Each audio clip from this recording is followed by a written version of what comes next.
అపోస్తలుడైన పౌలు తిమోతికి వ్రాసిన 2వ పత్రిక 1వ అధ్యాయము. క్రీస్తు యేసునందున్న జీవమును గూర్చిన వాగ్దానమును బట్టి దేవుని చిత్తము వలన క్రీస్తు యేసు అపోస్తలుడైన పౌలు ప్రియ కుమారుడగు తిమోతికి శుభమని చెప్పి వ్రాయునది. తండ్రి అయిన దేవుని నుండియు మన ప్రభువైన క్రీస్తు యేసు నుండియు కృపయు కనికరమును సమాధానమును కలుగునుగాక. నా ప్రార్థనలయందు ఎడతెగక నిన్ను జ్ఞాపకం చేసుకొనుచు నీ కన్నీళ్లను తలుచుకొని నాకు సంపూర్ణ ఆనందము కలుగుటకై నిన్ను చూడవలెనని రెయింబగలు అపేక్షించుచు నీ అందున్న నిష్కపటమైన విశ్వాసమును జ్ఞాపకము చేసుకొని నా పితురాచార ప్రకారము నిర్మలమైన మనస్సాక్షితో నేను సేవించుచున్న దేవుని ఎడల కృతజ్ఞుడనై ఉన్నాను. ఆ విశ్వాసము మొదట నీ అవ్వ అయిన లోయిలోను నీ తల్లి అయిన యూనికేలోను వసించెను. అది నీ యందు సహా వసించుచున్నదని నేను రూఢిగా నమ్ముచున్నాను. ఆ హేతువు చేత నా హస్త నిక్షేపణము వలన నీకు కలిగిన దేవుని కృపావరము ప్రజ్వలింపచేయవలెనని నీకు జ్ఞాపకము చేయుచున్నాను. దేవుడు మనకు శక్తియు ప్రేమయు ఇంద్రియ నిగ్రహమును గల ఆత్మనే ఇచ్చెను గాని పిరికితనము గల ఆత్మనియ్యలేదు.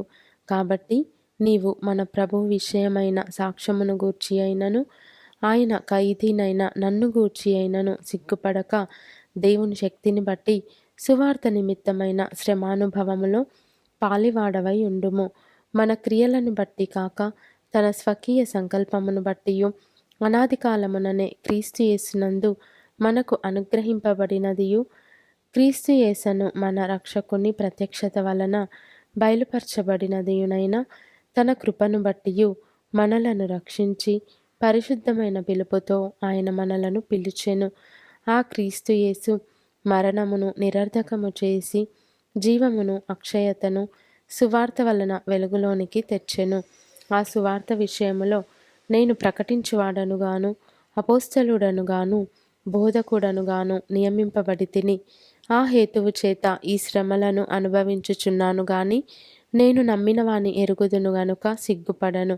నేను ఆయనకు అప్పగించిన దానిని రాబోవుచున్న ఆ దినము వరకు ఆయన కాపాడగలడని రూఢిగా నమ్ముకొనుచున్నాను. క్రీస్తు యేసునందుంచవలసిన విశ్వాస ప్రేమలు కలిగిన వాడవై నీవు నా వలన వినిన హితవాక్య ప్రమాణమును గైకొనుము. నీకు అప్పగింపబడిన ఆ మంచి పదార్థమును మనలో నివసించు పరిశుద్ధాత్మ వలన కాపాడుము. ఆసియాలోని వారందరూ నన్ను విడిచిపోయిరను సంగతి నీవెరుగుదువు. వారిలో ఫుగెల్లు హెర్మొగెనే అనువారున్నారు. ప్రభువు ఓనేసిఫోరు ఇంటివారి యందు కనికరము చూపునుగాక. అతడు రోమాకు వచ్చినప్పుడు నా సంఖ్యలను గూర్చి సిగ్గుపడక శ్రద్ధగా నన్ను వెదకి కనుగొని అనేక పర్యాయములు ఆదరించెను. మరియు అతడు ఎఫెసులో ఎంతగా ఉపచారము చేసెనో అది నీవు బాగుగా ఎరుగుదువు. ఆ దినమునందు అతడు ప్రభువు వలన కనికరము పొందునట్లు ప్రభువు అనుగ్రహించునుగాక.